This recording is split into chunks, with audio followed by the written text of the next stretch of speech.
Last case में मैंने spring cases किए थे, ठीक है। तो स्प्रिंग में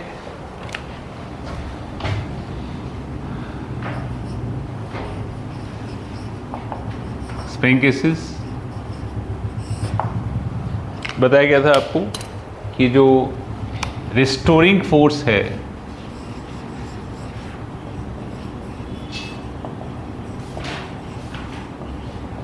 वो है हमारे पास -kx। k is spring constant or is called as force constant. K depends upon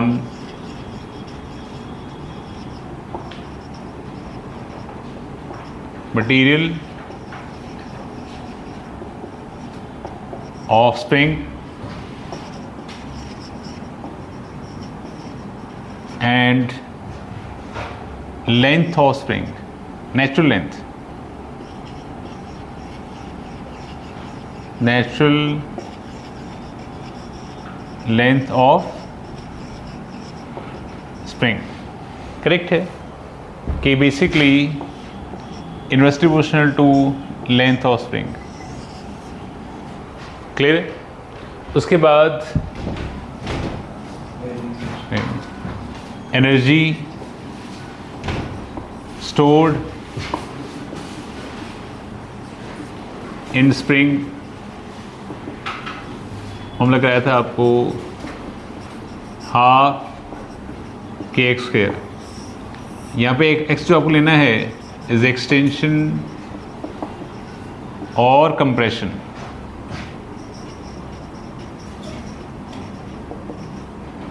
और compression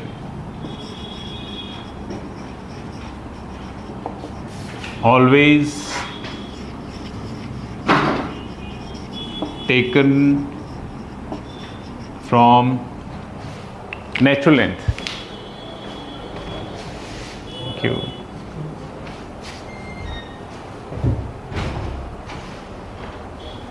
always taken from natural length.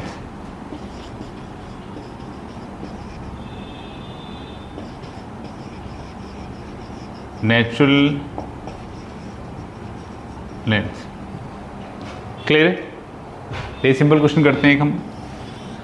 Let me, हमारे पास एक स्प्रिंग है, उसको 2 सेंटीमीटर खींचने में वर्क करना पड़ता है 10 जूल, क्लियर। और 2 सेंटीमीटर फर्दर खींचने में कितना एक्स्ट्रा काम करना पड़ेगा ये आपको निकालना है, करेक्ट।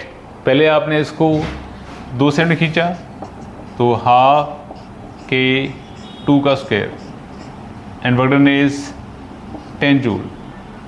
फिर आपने 2 और खींचा तो टोटल एक्सटेंशन क्या हो जाएगी? 4 हो जाएगी। एक्सटेंशन हमेशा आपको कहाँ से लेनी है? नेचुरल लेंथ से लेनी है। पहले 2 खींचा, 2 और खींचा, टोटल 4 खींच लिया। तो कंपेयर कर लो, 16/4 आपको 40 जूल करना पड़ेगा। तो आपको एक्स्ट्रा काम जो करना पड़ेगा हो जाएगा 40 - 10 = 30 जूल। इतना एक्स्ट्रा काम करना पड़ेगा, क्लियर। Note down. हाँ जी, देखिए क्वेश्चन में we have 20 joule of work is done extended the spring by 3 centimetre. तो work done equals to ½ kx²। 20 joule of work is done, ½ k 3 centimetre, correct. We have to just compare, तो I am not converting the centimetre to metre. और further 3 centimetre total कितना हो जाएगा? 6 centimetre divide 36/9 कितना हो जाएगा? 80। तो आपको जो एक्स्ट्रा काम करना पड़ेगा हो जाएगा 80 माइनस 20 60 जूल्स। That simple. आपको एक चीज़ और समझाई गई थी लास्ट क्लास में कि जब भी आप स्प्रिंग से कोई भी चीज़ लटकाते हैं randomly, in that case spring जो है मैक्सिमम एक्सटेंड हो जाता है। याद है? उस केस में आपको बताया गया था कि energy is to be compared. तो जो पोटेंशियल लूज करेगा ये ग्रेस गिरता है, loss in potential energy which is mgh is energy stored in spring. वहाँ से आपको x मैक्स मिल जाएगा which is 2mg by k। Correct. अगर आप निकाल रहे हैं इक्विलिब्रियम एक्सटेंशन, अगर आप इक्विलिब्रियम एक्सटेंशन निकाल रहे हैं, in that case force is to be compared. Force is to be compared. तो जो नीचे फोर्स लग रही है स्प्रिंग में which is mg counter balance by spring force kx। तो kx इक्वल्स टू mg, तो आपके पास x इक्विलिब्रियम आ जाएगा mg बाई k। समझ गए? ओके। उसके बाद we have next is kinetic energy. Kinetic energy, kinetic energy, it is the energy, it is the energy possessed by body by virtue of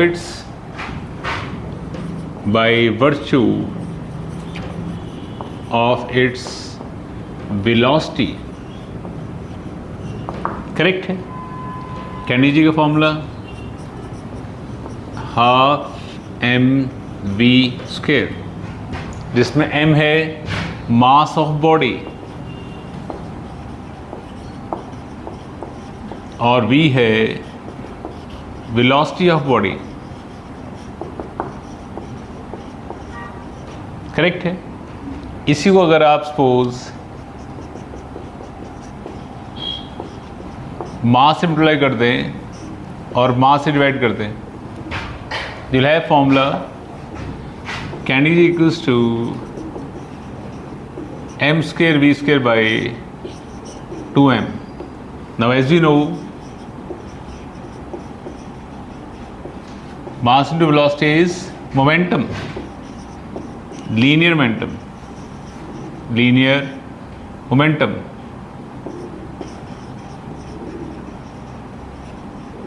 We'll get can is equals to, the formula is p square by 2m.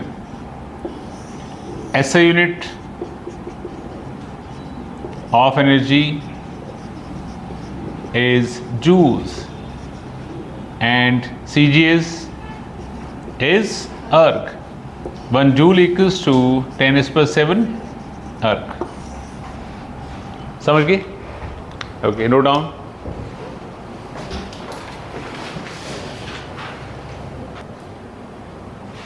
हाँ जी, तो question was कि if momentum of body is increased by 20%, find percentage change in its kinetic energy।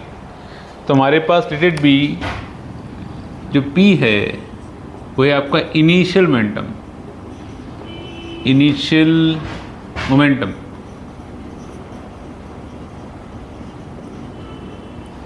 तो final momentum क्या हो जाएगा?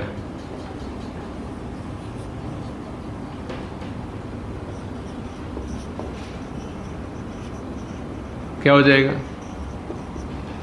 Momentum is increased by 20%, correct. पुराना वाला तो है ही है और 20% इंक्रीज कर दिया गया, तो ये आ जाएगा हमारे पास 1.2 p आ जाएगा, करेक्ट। 0.2 बन जाएगा, 0.2 + 1 1.2, ठीक है। तो हमारे पास इनिशियल कैंडी क्या थी,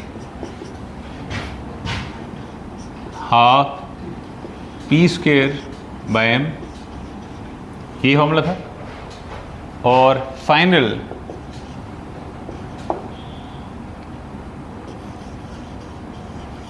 कैंडी क्या थी, 1/2 p = 1.2 p का स्क्वायर/m, 1.44 p²/2m, करेक्ट। और हम भी जानते हैं कि परसेंटेज चेंज का फॉर्मूला होता है candy energy final minus candy energy initial by candy energy initial into 100, ये बेसिक फॉर्मूला है, ठीक है। इसको हम ऐसे भी लिख सकते हैं, candy energy final by candy energy initial -1 × 100 लिख सकते हैं।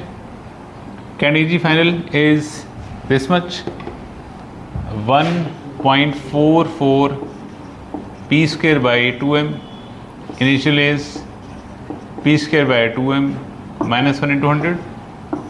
This will be 1.44 - 1 × 100. Answer will be 44%. That simple? करिए।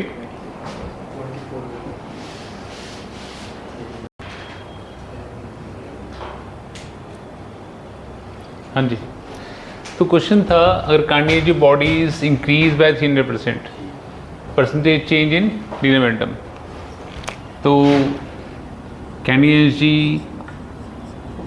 इनिशियल या इंक्रीज करें तो final minus initial by candy energy initial into 100 is given as 300%. ये it means candy energy final by candy energy initial -1 is 3, 1 यहाँ चला जाएगा, तो candy energy final by candy energy initial is 4. Candy final क्या होगा, momentum final ²/2m bye momentum initial ²/2m. 2m 2 में cancel out कर जाएगा, will get momentum final by momentum initial, 4 का रूट कितना हो जाएगा 2.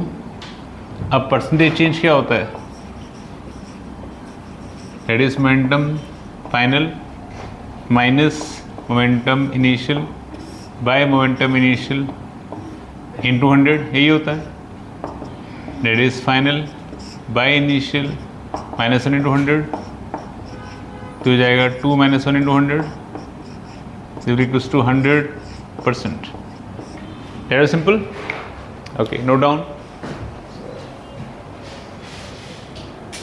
देखो आगे, नेक्स्ट आती है हमारे पास work energy theorem. Work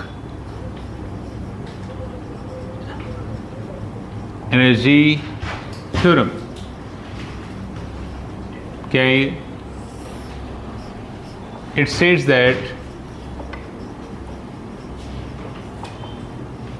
work done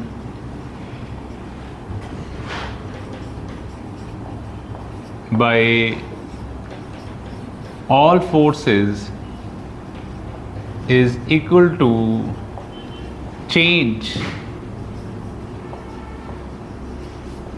in its kinetic energy. Change in its kinetic energy. The work done by all forces equals to change in kinetic energy. इसका प्रूफ आपको दोनों तरीके से आना चाहिए, सिंपल भी और कैलकुलस से भी।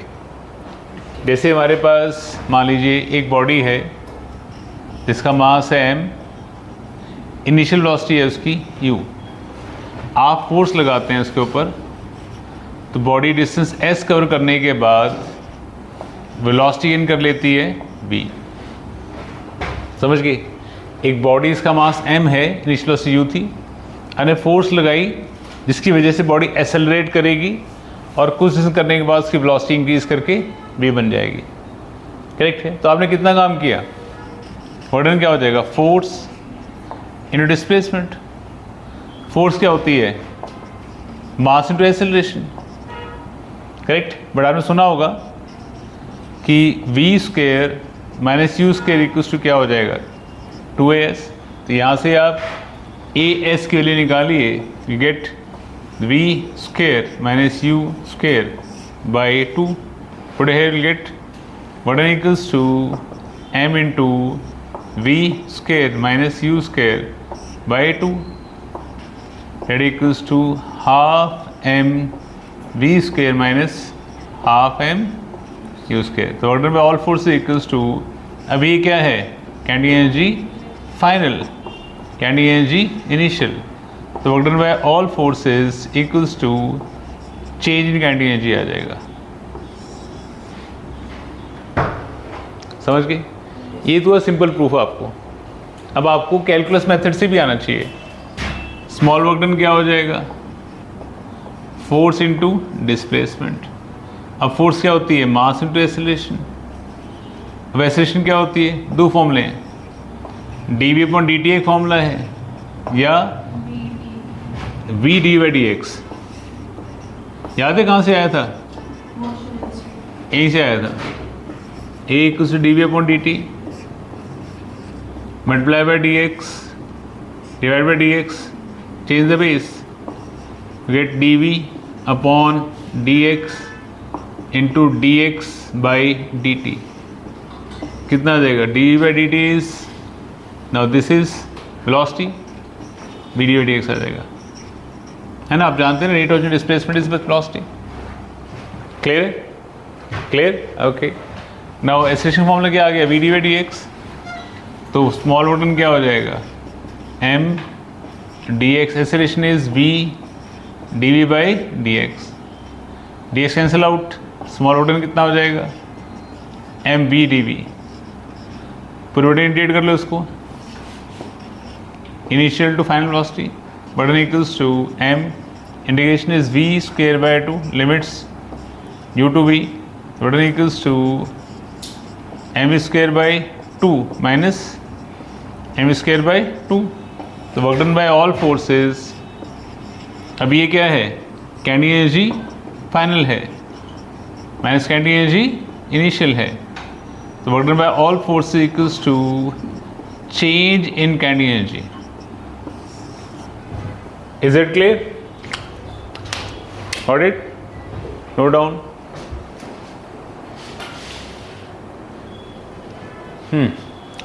अब यूज़ कैसे करना है इसको एक बार समझते हैं।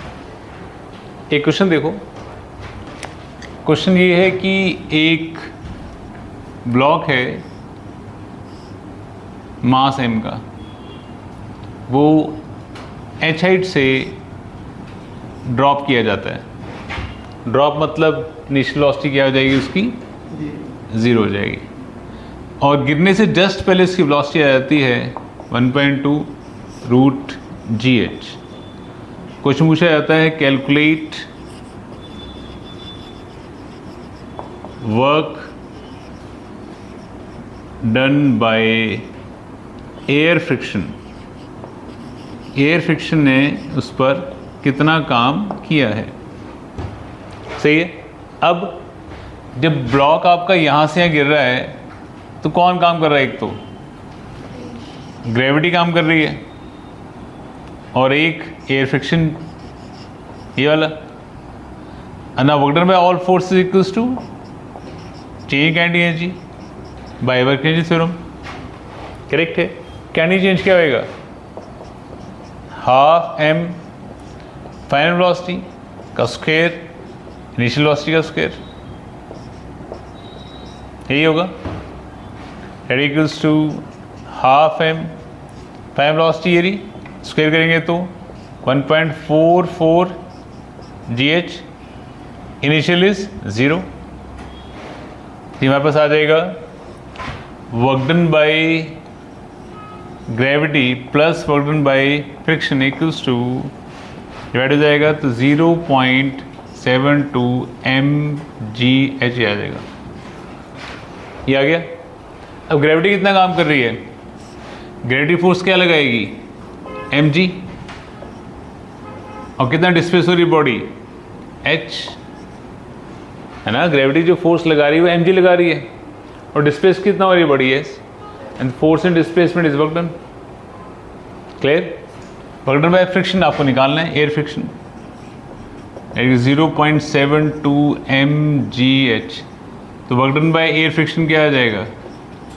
mgh negative plus 0.72 mgh, and results came out to be work done by friction equals to minus 0.28 mgh। इतना काम उसने एयर फ्रिक्शन ने किया है। करेक्ट है? आगे समझ में? एक और क्वेश्चन देखो। लेट इट बी, हमारे को एक ग्राफ दे रखा है, ऐसे ग्राफ है, वेलोसिटी और डिस्टेंस का ग्राफ है। लेट इट बी, ग्राफ ऐसे आ रहा है कुछ, ये है वेलोसिटी 20 मीटर पर सेकेंड और ये वेलोसिटी है -10 मीटर पर सेकेंड। ये 0 है और ये डिस्टेंस है आपका 10 मीटर। बॉडी का मास है आपको दे रखा 2 kg। करेक्ट? ग्राफ के अकॉर्डिंगली 0 पे वेलोसिटी 20 है और 10 मीटर कवर करने के बाद वेलोसिटी आपकी -10 हो रही है। तो work done by all forces पूछा गया है, और ऑल फोर्सेस पूछा गया है। तो by working theorem work done by all forces equals to change kind energy, यही होगा। That equals to half m final velocity का स्क्वायर इनिशियल वेलोसिटी का square, basic formula. Now mass of body is 2 kg, final velocity is -10, square against 100, initial is 20, square against 400, came out to be -300 joules। ऐसे दोनों question फिर note down.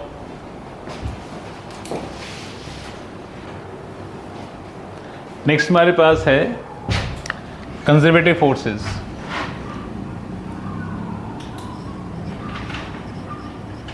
Conservative forces क्या होती है? Conservative forces, a force is said to be conservative अगर उसके द्वारा किया गया काम क्लोज पाथ में 0 है। It depends only on initial final position, not upon the path.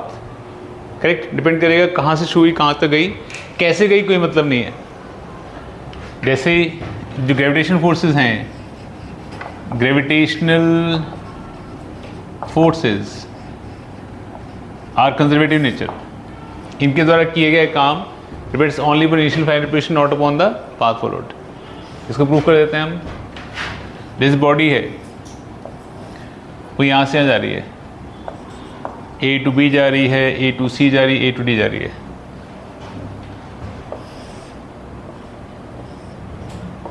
Correct? यहाँ से this angle is alpha, this angle is beta, height is capital H। ये बॉडी है, मास इज n। करेक्ट? तो work done by gravity along path AB क्या होएगा? Gravity के force,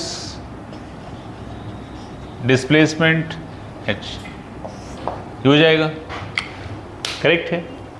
और body जाती है अगर सपोज इस पाथ से, ये बॉडी है, वेट यहाँ लग रहा है, यहाँ पे क्या लगेगा? mg साइन थीटा बेटा, यहाँ पर ये थीटा बनेगा ना। तो work by gravity along path AC क्या आ जाएगा? ग्रेविटी की फोर्स mg इस डायरेक्शन में और डिस्प्लेसमेंट इस डायरेक्शन में। एंगल ये थीटा, तो कितना एंगल हो जाएगा? 90 माइनस थीटा हो जाएगा, है ना। अगर हमारे पास इंक्लाइन प्लेन है, ये वाला बॉडी यहाँ रखी है, ये थीटा है, तो ये थीटा होगा, तो ये कितना हो जाएगा 90 थीटा ही होगा, correct. And cos 90 theta is sine theta,